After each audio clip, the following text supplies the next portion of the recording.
Pipila ka mga aktibidad sama sa pag-jogging ug pagpamaligya sa kadalanan padulong sa General Santos City International Airport. Hugot ng gibawal gumikan sa hulga sa disgrasya. Ang detalye sa report ni Efren Mamak.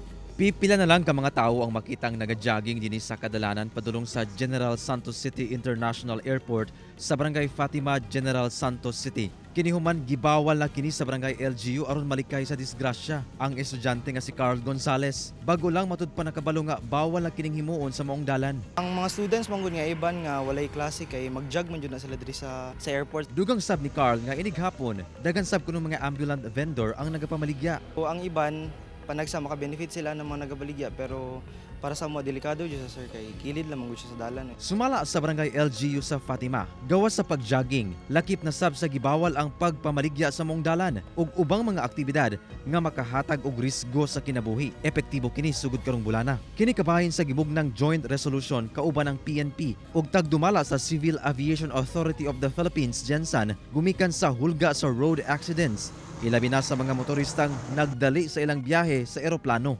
Ang ilahag yung request nga total ban yun ang tanang activity gikan na ng bike, skating, vendors, magsayaw-sayaw, jogging. Sa rason nga dunay advisory na nga magdungag na og kanang flight. May panggabi na ta flight alas 8 sa gabi mag-starting karon nga bulan. So niya nako delikado na kay sila ha. Kay makabala sila itong mga nagdali. Kaya di na ito maiwasan sa flight nga doon naging maghabol sa oras. Niya naa sila dito. Taas kayong risk ba? Ha?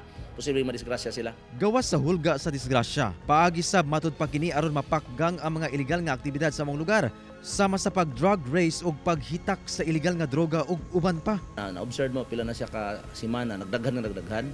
Base sa data, nanggawas ang daghang klase sa activity nga illegal. Una katong drug race kana may nangamatay kani diha.